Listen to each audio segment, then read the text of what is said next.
Sa pag-inspeksyon sa kanyang nasirang kalasag, napagtanto niya na ang kanyang kaligtasan sa panahon ng mga sleepwatches, isang gawa ng multitasking, pamamahala ng dalawang notification window ng sabay-sabay, ay walang katiyakan. Pakiramdam niya ay malapit na naman siyang mabaigo. Pagkatapos, isang mensahe sa chat ang nagulat sa kanya, ang kanilang mga numero ay nahati. Isa pang mensahe ang nag-alok ng solusyon, ang pagbabalik sa Earth sa pamamagitan ng pagpapadala ng liham na naglalaman ng tanong. Ang isang panaginip ng isang masayang planeta, isa na hindi siya bahagi, ay nagpatibay lamang sa kanyang determinasyon. Nagkaroon ng daan pauwi, isang window ng impormasyon ang nagpakita ng question ticket na iginawad sa bawat palapag, ngunit hindi niya ito magagamit para sa mga personal na tanong. Lumakas ang pag-asa. Inilarawan niya ang isang sinag ng liwanag na bumaril patungo sa Earth. Ang chat ay nagtaguyod ng mahalagang pagpapalitan ng impormasyon, na nagpapahintulot sa kanya na mang-alap ng mga pangunahing detalye, inaalis ang mga menor de edad. Pagkatapos ng ikalimang palapag, ang mga pansamantalang pabalik na bato ay ibebenta, na nagbibigay daan sa mga maikling biyahe pauwi.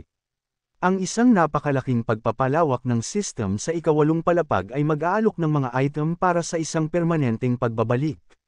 Dahil sa pangarap na makabalik sa Earth, nilamon niya ang impormasyon. Gamit ang kanyang kasalukuyang mga kasanayan, maaari siyang maging isang A-rank hunter, isang layunin na makakamit sa pamamagitan ng pagpapabuti ng istatistika. Ang kanyang necromancy skill ay umabot sa 65%, isang jackpot, ng mga kakayahan na alam niyang magiging napakahalaga sa Earth.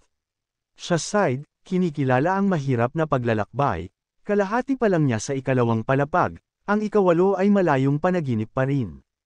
Sinusuri ang kanyang mga istatistika, lakas, liksi, at iba pa na pagpasyahan niyang manatiling positibo. Ang dati niyang zero stats ay malapit na sa average na 20 puntos. Hinubad ang sunog na damit. Inuna niya ang pagsipsip sa 5 espiritong itinaya niya ang kanyang buhay. Isang liwanag ang sumili mula sa kanyang dibdib, umaambon ng dugo sa kanyang paligid. Pamatak ang kanyang lakas at liksi. Napuno siya ng kagalakan, isang pulang aura ang bumalot sa kanya. Sa sobrang lakas, nagzip siya sa silid sa bilis ng kidlat, na lumampas sa limitasyon ng tao na nabasa lang niya. Tumakbo siya sa kisame, tumalon, at sumugod sa sahig, hanggang sa, hindi na makontrol ang kanyang bilis, nontog siya sa isang pader. Napuno ng usok ang hangin, ang kanyang imprint ay sumunog sa dingding. Bumagsak siya, umaagos ang dugo sa mukha niya. Ang kanyang mabilis na paglaki ay nag-iwan sa kanyang katawan na nagpupumilit na umangkop sa bagong natagpo ang kapangyarihan nito. Nagbukas si Song ng isang tindahan at binili ang Dead Giant Shield sa halagang 2,000 puntos, isang Dark Sorcerer's creation mula sa isang higanteng patay na puno. Sa pag-access sa kanyang inventaryo, nagpasya siyang i-equip ang kanyang mga naunang gantimpala sa hamon, isang itim na bakal na espada na puno ng dark magic, at isang balabal ng assassin na nagpapataas ng bilis ng paggalaw ng 15% sa loob ng 1 minuto, na may 24th na oras na cooldown.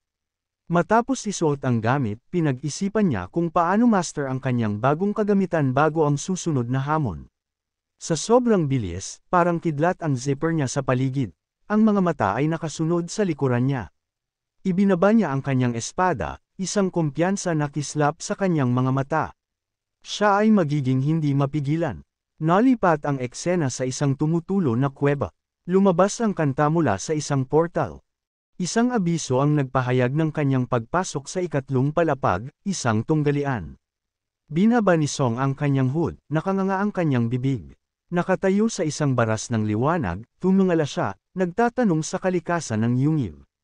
Nagbabala ang notification, lalabas ang Dark Guardian sa loob ng 10 segundo. Sa mataas na alerto, nakataas ang espada at nakahanda ang kalasag, naghanda siya para sa isang ambush. Kinumpirma ng notification ang pagdating nito. Isang anino ang lumitaw sa likod ni Song, na sumasalamin sa kanyang kagamitan. Naningkit ang mga mata ni Song. Biglang tinusok ng anino ang kanyang likod, isang malabong nilalang na may matutulis na pangil.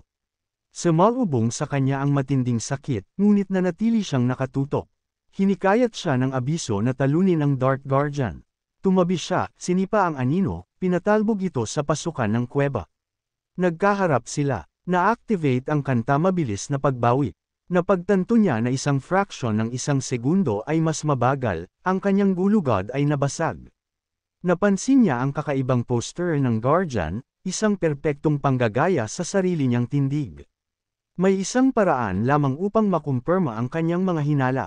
Siya ay naniningil, umiikot sa likod ng tagapangalaga. Umikot ang Guardian, nagulat. Isang nakakasakit na kalabog, isang spray ng dugo, umalis si Song, natigilan. Hindi niya napansin ang self-repairing wounds ng Guardian. Isang ngiti ang dumampi sa mga labi ni Song nang maunawaan niya ang diskarte ng tagapangalaga, panggagaya.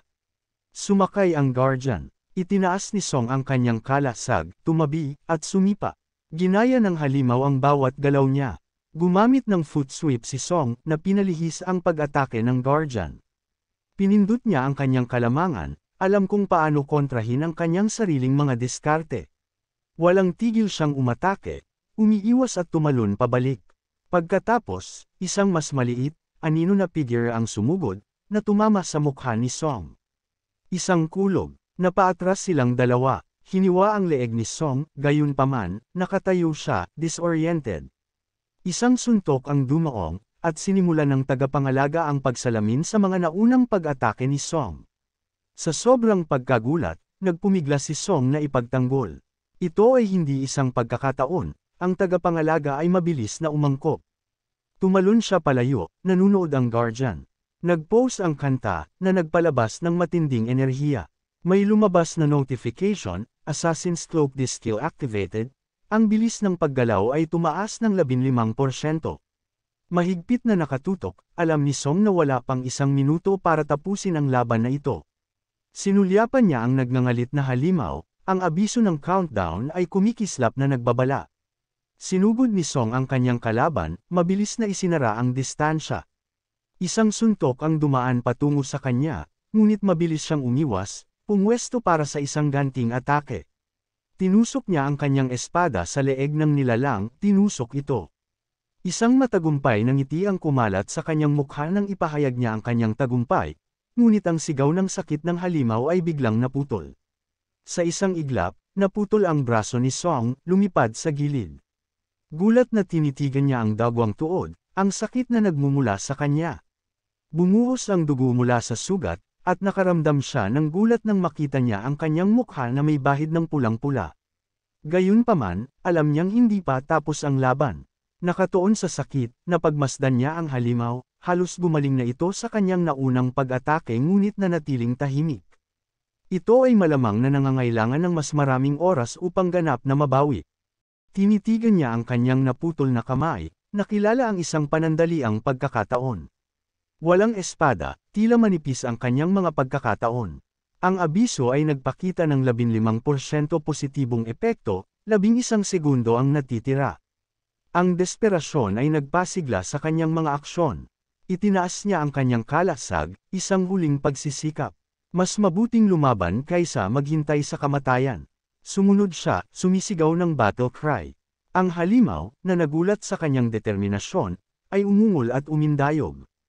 Umiwas si Song, nagdulot ng malakas na suntok na nagpalipad pabalik sa nilalang. Bumagsak ito sa lupa, umuungol sa sakit. Umakyat si Song sa ibabaw ng nahulog na halimaw, inutusan itong mamatay. Ibinagsak niya ang kanyang kalasag sa isang mabagsik na suntok, na naputol ang ulo ng halimaw sa isang spray ng dugo. Isang abiso ang bumati sa kanya sa paglilinis sa ikatlong palapag ng Cheng Tower. Ang isa pang mensahe ay nag-anunsyo na ang pasukan sa waiting room sa ika-4 na palapag ay naa-access, na nagbibigay ng kaligtasan sa mga negatibong epekto at pinsala. Kaagad, muling nabuo ang braso ni Song, kumikinang ng maliwanag. Namangha siya sa walang kapintasang paggaling, sinubukan ang kanyang naibalik na kamay sa pamamagitan ng pagsuntok sa dingding, na gumuho sa alikabok. Isang mensahe ng system ang nagpaalam sa kanya na mayroon na siyang ikalimang kaluluwa, yaong sa tal-unang halimaw.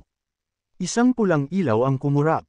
Napagtanto niya na mayroon na siyang espiritong doppelganger, na nakuha pagkatapos na linisin ang pagsubok sa ikatlong palapag. Tinitigan niya, namangha, sa matinding masiglang kaluluwa. Ang densidad nito ay higit na nalampasan ang anumang na-absorb niya noon.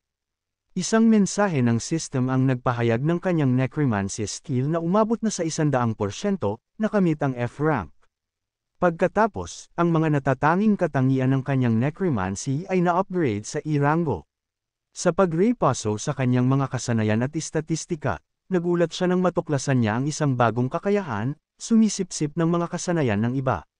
Ipinaliwanag ng sistema na ang pagsipsip sa espiritu ng isang namatay ay nag-aalok ng pagkakataong makuha ang isa sa kanilang nakatatak na mga kasanayan. Naalala niya ang kanyang mga naunang karanasan sa malapit kamatayan sa gitna ng mga nahulog na halimaw, na inalala kung paano siya nakakuha ng pinabilis na pagbabagong buhay pagkatapos lamang humarap sa mga paulit-ulit na sitwasyong nagbabanta sa buhay. Ang pagkuha ng kasanayan ay hindi kaagad, napagtanto niya.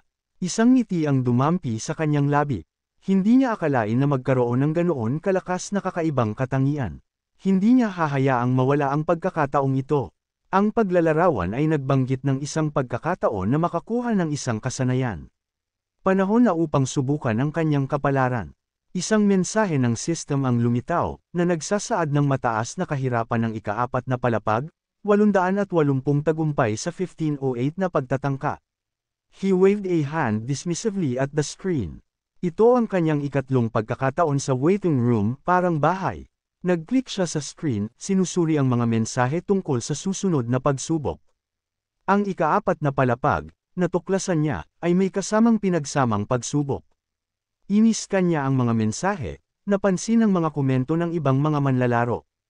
Isang manlalaro, si Kim, ang nagbanggit ng isang team-based na kompetisyon. Ang isa pang nakumpirma na ang susunod na pagsubok ay kasangkot sa isang kompetisyon ng Hunter. Ang nakakatakot na implikasyon ay tumama sa kanta, maaaring kailanganin nilang magpatayan. Kinakalkula na niya ang sitwasyon, at ang realisasyon ay nagpalamig sa kanya. Ang susunod na paglilitis ay malamang na may kinalaman sa pagpatay. At dito muna nagtatapos ang ating recap. Ka-recap, maraming salamat sa walang sawang pagsuporta, mag-iingat lagi kayo ka-recap, peace.